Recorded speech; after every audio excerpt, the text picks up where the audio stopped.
Okay, now we are live. Welcome, Eric, to our episode 9.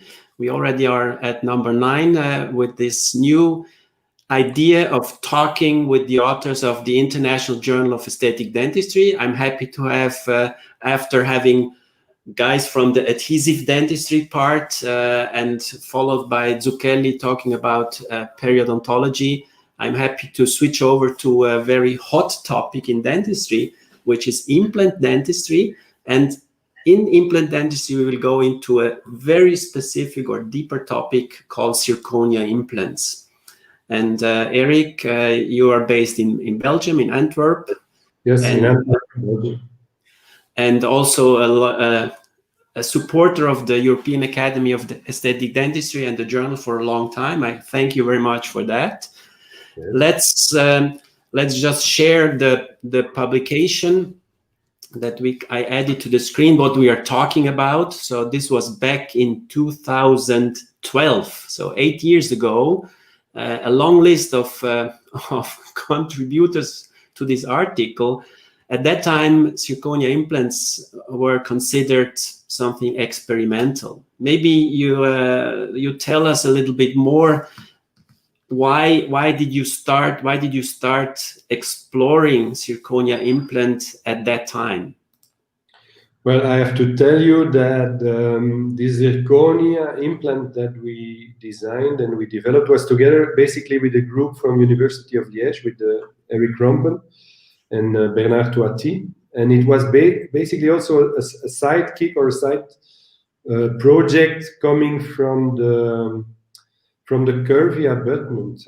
In 2003, together with the same people, we published an article in PPID about the effect of converging abutment walls, so concave abutment walls, which we thought gave you more stability of the soft tissue. 2003, I'm talking. 2007, we published another article, and this zirconia implant design basically, again, came from the fact that we only had this abutment, which was called curvy abutment at that time. I think it was 2005, something like that, which was titanium abutment. Now, the engineers from Nobel Biocare, from the company that made these abutments, said we cannot do it in zirconia. It's too thin, the wall, and it will fracture. So at that point, I think Eric Rompen came with the idea, why don't we, because they were like working on a secret project, which was zirconia implants, because all of the companies went through this phase that they want white implants and more biocompatible materials and all of these things. So we said, why don't we combine things? Why don't you make these implants? And we will have like a very concave neck. And if it needs to be a very concave neck, we need a one-piece implant, definitely. So we made like a very, I think still when I see it, I went through the article and I went through my presentations of that time, and it was like quite of a nice design, basically. But it's not because I wanted to work with zirconia implants. It just was a side effect of the fact that we wanted to have something in zirconia with this very concave neck. So what happened is they called it, at that time, zionite surface. Has never been disclosed which kind of surface it was, but was called zionite. And I think they produced at that time in 2006, 50 implants that we placed. And of course, I'm not a scientist and I don't know a lot, but what I know is from, I went into the literature, and by the way, the people on the article, one of the guys I really that I trust a lot and I work a lot with is Nelson Silva, who was at that time in NYU working with Van Thompson and Diane Rakoff. And he explained me that basically the people in orthopedic surgery were working with this a lot. And one of the authorities was Professor Chevalier in Lyon. And that I should read his literature because they also had some problems with the zirconia as a hip joint replacement.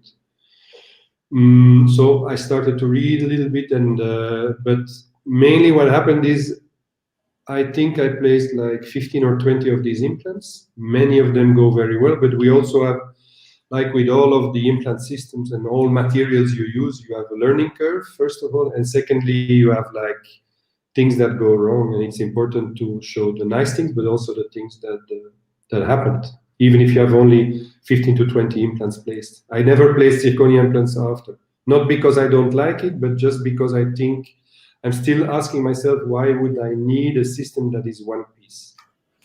Because it complicates your life from a prosthetic point of view. It's interesting if you search the literature. So I did a Medline search this morning. So you get over 2,000 citations. So a lot of people is writing or researching on zirconia implants. And my experience covers your experience. I'm a hobby implantologist, so I do 50 implants a year when it's 100% safe. So I'm not going experimental anyway, and I love titanium, easy to use, everything. So I know a lot of people doing research on zirconia implants, but if you ask them, what would you place in your mind? They say, well, I would stay with titanium because it works. The issue with side effects or aesthetic problems can be solved by having enough tissues around the material. So it does not really seem an issue to stay with titanium. Why do you think is industry pushing so much research on zirconia implants then? Because there's a trend towards, let's say, if you ask a homeopathic doctor what he would prefer for his patients to be in the mouth, it is zirconia. I know clinics, I had a patient who came back from a clinic in Switzerland, by the way, where they remove all the titanium implants and they place zirconia implants, which is criminal, in my opinion. Wow. But there is also research on the fact that after placing titanium implants, you will get titanium particles in your blood. And some people are arguing that it's not the best thing to have. So there's pro and cons. I don't see people in my office being sick or dying from placing titanium implants, but there is research, there is like a section of the medical profession who prefers to go this way. Like if you, it's like the new wave of preventive medicine, let's say. Because which is okay, and we need to respect it. The only thing is, I'm asking myself all the time, do I make my life easier by placing these implants, and do I make the life of my patient better or more healthy by placing titanium implants? That's it. Okay, maybe at this point you could show some slides that you showed me, explaining a little bit more. So basically, this was the project when we started. These were the designs from the engineers at Nobel Biocare. So as you can see, maybe I can use as you can see, there is a very concave profile that we are supposed to place transgingivally. And basically the design was made in a different way. This was the first prototype, by the way, that the Ralph Kohal from Freiburg was using. This one is a little bit different because we were already anticipating, of course, the problems that we could have prosthetically. So imagine you have a one-piece implant, you're turning it in between two adjacent teeth, for example. If your angle is buccally and you have a straight design like this, you will have to cut away a lot on the buccal aspect of the prosthetic part. So we were angling it. We had two different diameters, which were, I think at that time, 3.9 and 4.3, with a 15-degree angle for the prosthetic component. Now, cannot be more than this, because if you turn it around and it's more than this, you will touch the adjacent teeth. So these were the implants that we got, which look, in my opinion, look nice. They really look nice. So what I think is interesting is to see the first case we did in 2007, where I have the follow-up radiographically and also clinically of the case. So what we did is extract a tooth because there was an endodontic problem, apical infection. and so on and so on. Normally today I would definitely do it immediate. I would place the implant immediately. At that time we did a socket preservation with some bone allograft material and a connective tissue graft. We managed to get the tissue in the right place after 3 months, and then placing this implant. And there's a video from 2007. What is the problem? First of all, it's the diameter of the implant. That's the first thing. As you can see, it's not guided, but it came out nice. But the diameter for a lateral is already not problematic, but a little bit difficult. We had these insertion tools with the groove on the buckle, so I was sure that when the groove is on the buckle, the flat surface of the prosthetic part is on the buckle. So the direction is okay. What I want to say is if you compare it to a normal cylindrical implant and a two-piece system, it is already more difficult from the start. Then you have to start to prep it. Now, if it's a lateral incisor, your diameter of your prosthetic part is quite conform to the final form. But imagine the same implant for a molar or a premolar, it becomes already more difficult. And I think my main issue is from a prosthetic point of view is definitely more difficult, because you are gonna cement if it's a one-piece system, a one-piece implant.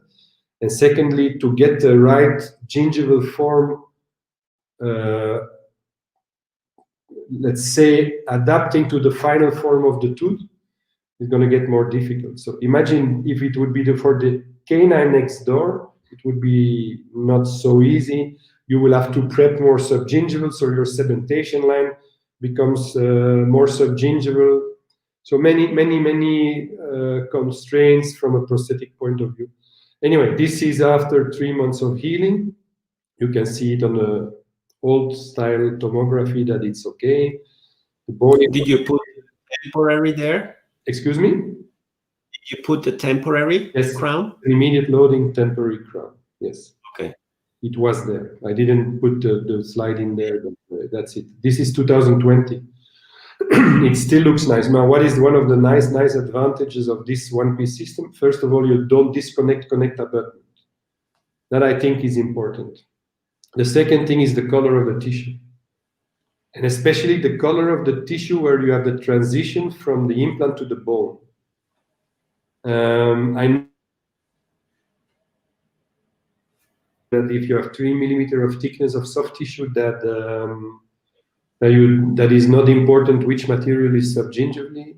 But what I think is that at some point in very thin biotype cases where the bone is very thin, sometimes where you have the connection between abutment and implant, you still see something in the, let's say, the value of the color of the soft tissue.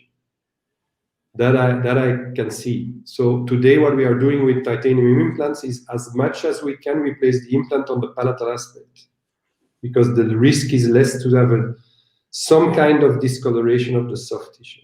I'm not telling you that it doesn't look nice with the titanium implant. I'm telling you that sometimes in thin biotypes, where the implant is a little bit closer to the buccal bone, you still can have a problem with the color of the soft tissue, even if you place connective tissue grafts.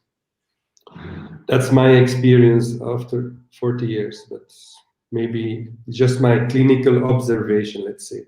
So the end result after 13 years, still nice, very nice. So the conclusion is it can look very nice, but the next point is, from a prosthetic point of view, and even from a surgical point of view, is not the easiest thing to do. That was my conclusion. You were talking then, if you do titanium implants, you place them much more on the palatal aspect. Yes. But then the question comes up, why not use zirconia to not go palatal? So yeah, that's a good question. Maybe we should use zirconia just to be less.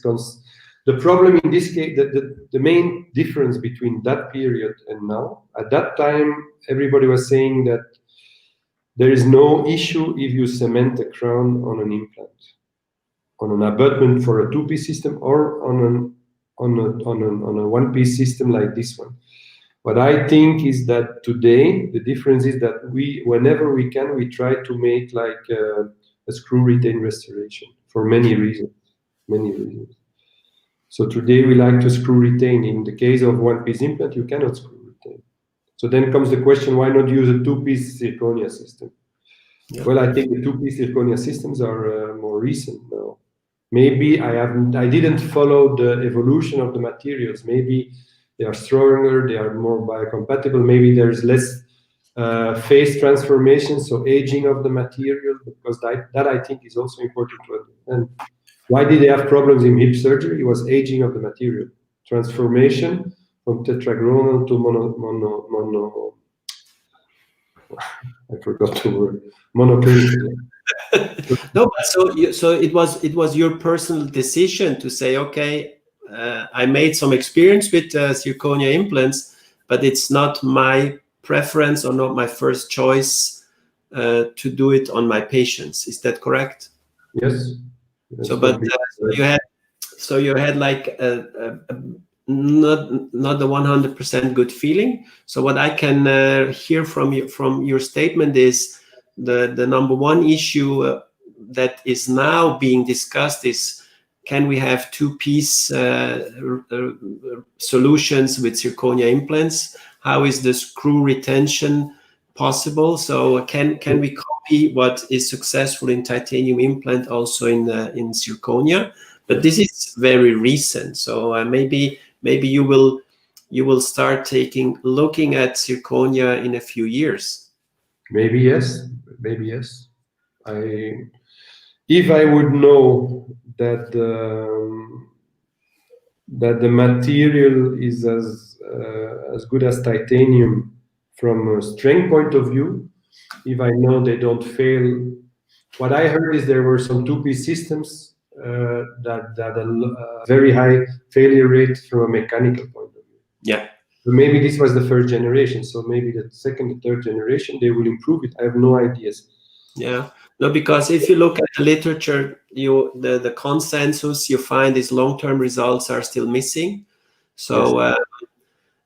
Basically, research continues. So you see that on the high number of articles, or maybe it's also interesting to write about this because it's a new field.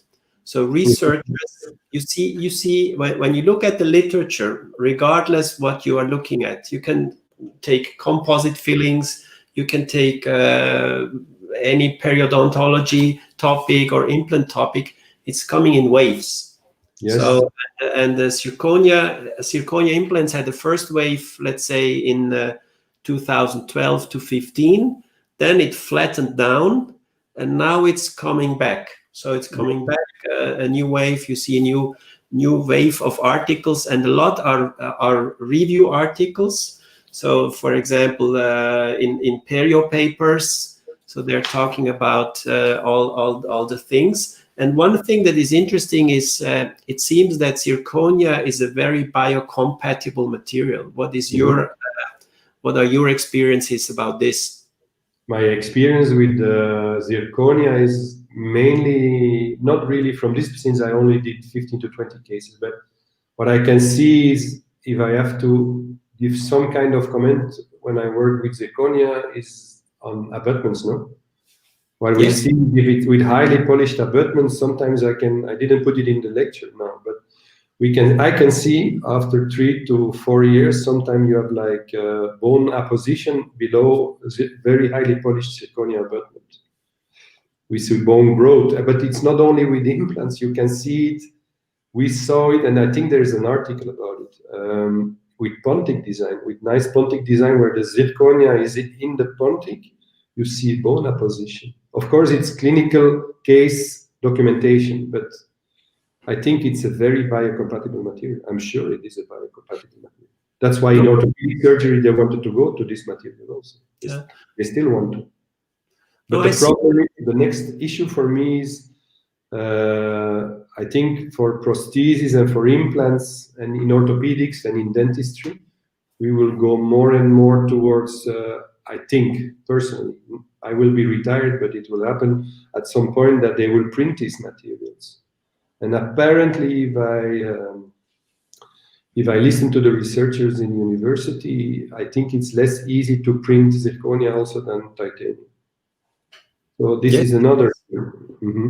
So No, the whole printing issue will take longer than we think, because especially for ceramics physically, or if you look at the chemistry, they need to be sintered, and the yes. sintering process is at a high temperature, and this will not change. So the crystallization and all these process cannot be done at room temperature, and it will never be possible. So some physical and chemical rules, they will be there forever.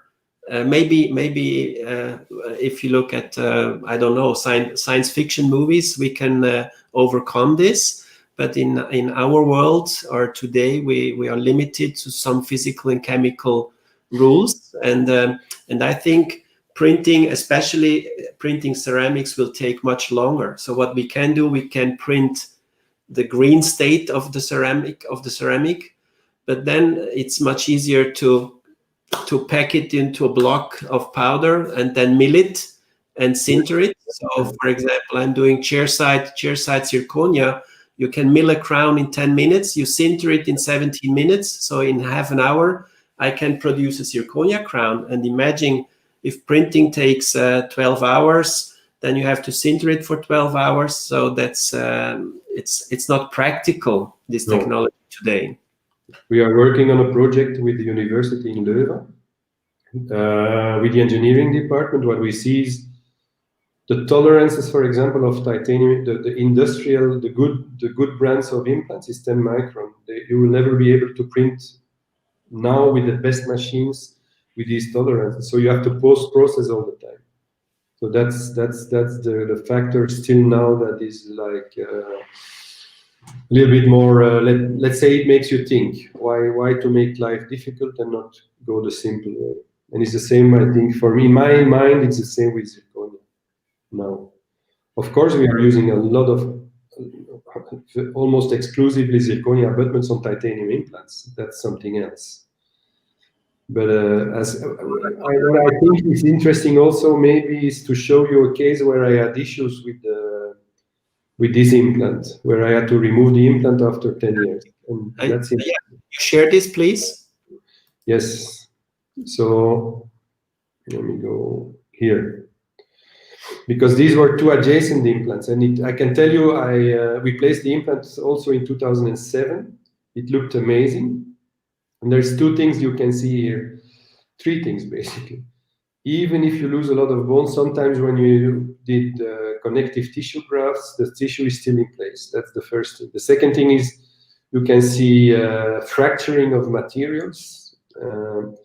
What I learned is that natural dentition is something dynamic, and implants are ankylosed, and sometimes there are issues after some time with occlusion, mainly because if the patient has maxillary vertical growth and occlusion changes, and because the patient didn't have any, let's say, bad hygiene issues or not any periodontal disease. And it's very interesting because 5 years ago, or 6 years ago, I did a lecture somewhere in Odessa, in Ukraine, and I met a professor in metallurgy. And basically, what they did is they were collecting samples of failing titanium implants and looked at it under the microscope.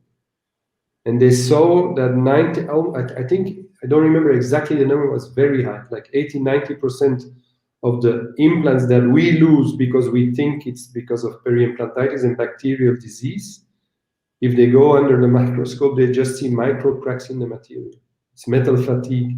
And if you think logically, if we have problems with a tooth and with sudden loss of bone, most of the time is endodontic treatment with cracking the root. It's the same for a metal implant.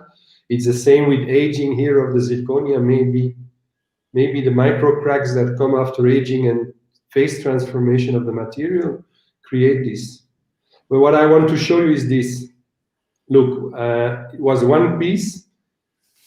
And the next thing we need to think about one-piece implants is if you have a problem and you need to remove the implant, it's not as easy as if it was a two-piece system, because with a two-piece system, you just insert some let's say post, and you try to torque counterclockwise, and most of the time the implant will come out, in the maxilla at least. In this one-piece implant, we couldn't, and you see the bone loss, it's huge. So what I did is I started to open a flap, which I don't like to do. And the very strange thing is, I know how to remove an implant when there's problems. And I hope everybody knows it, because I think it's not an exact scientific thing, placing implant.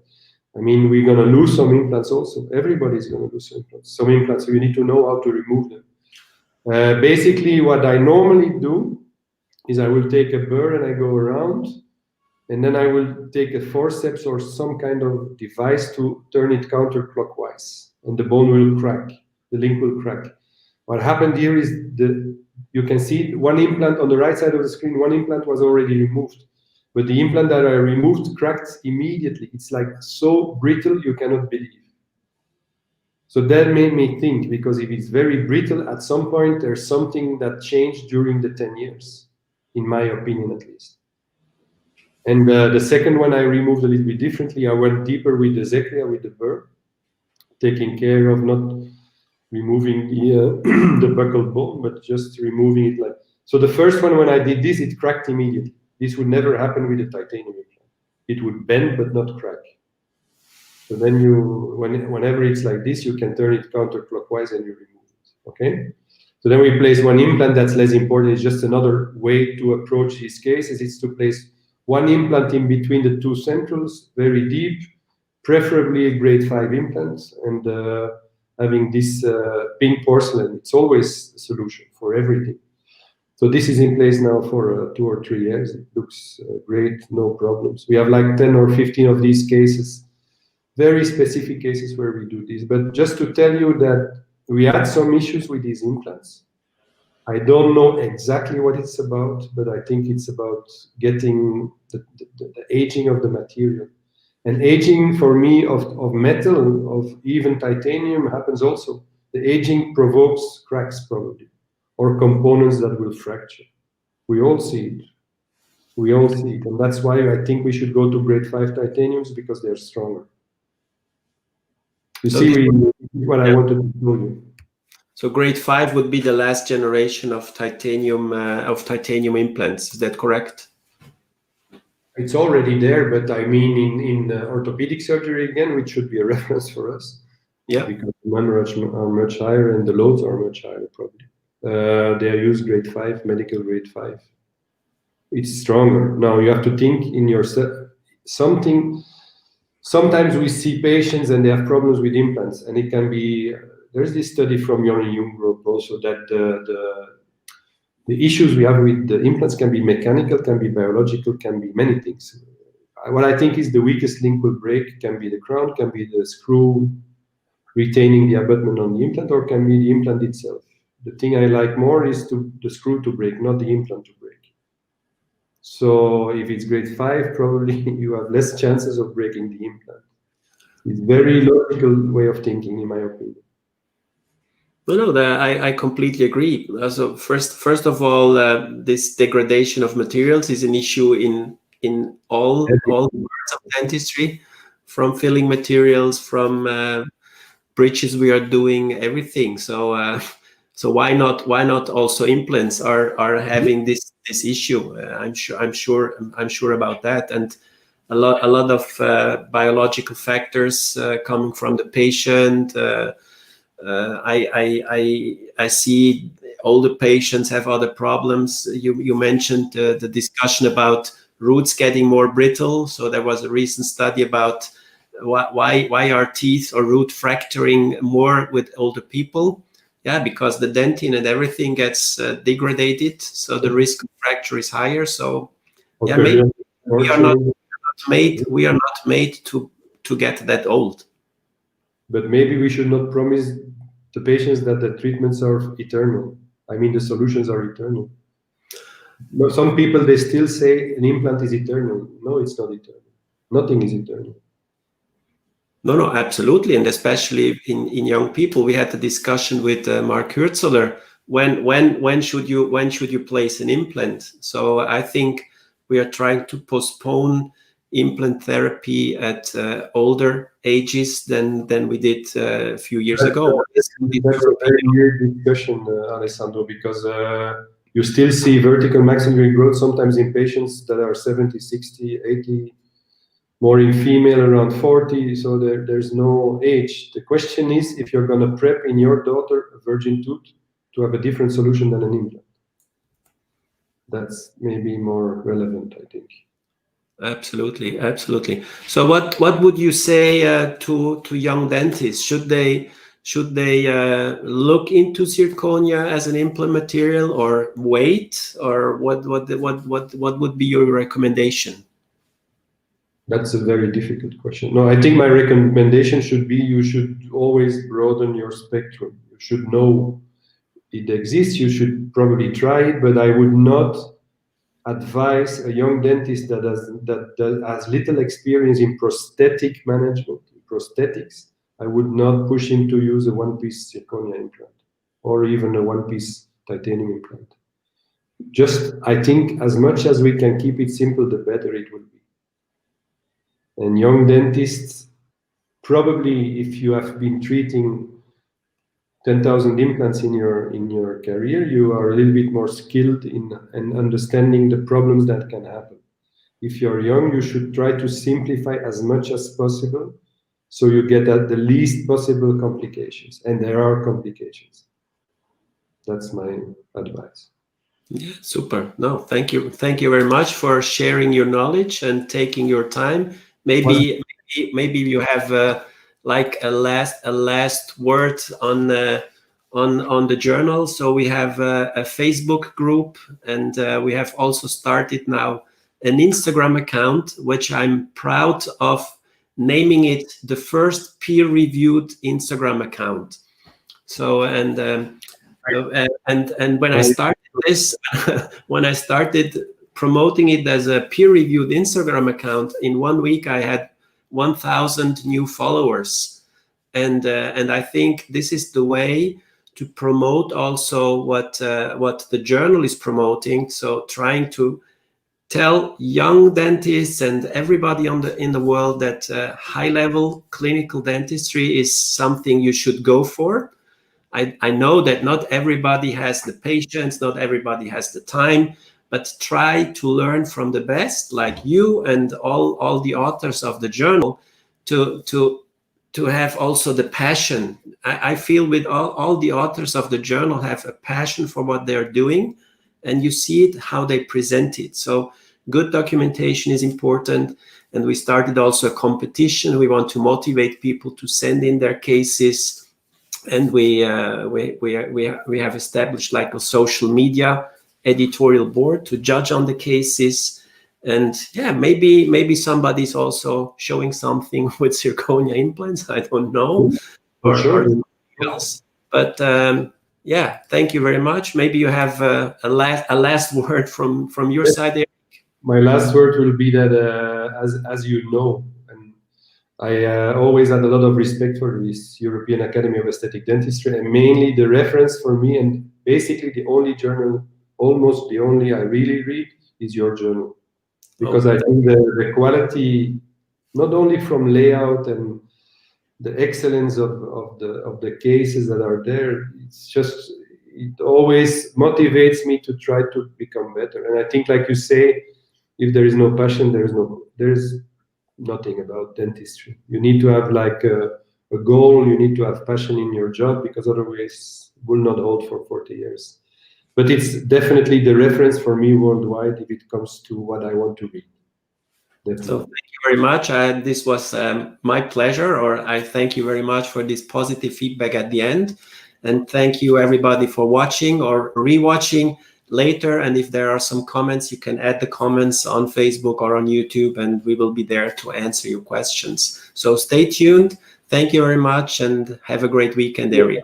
Weekend, Alessandro. Thank you for inviting me. Ciao.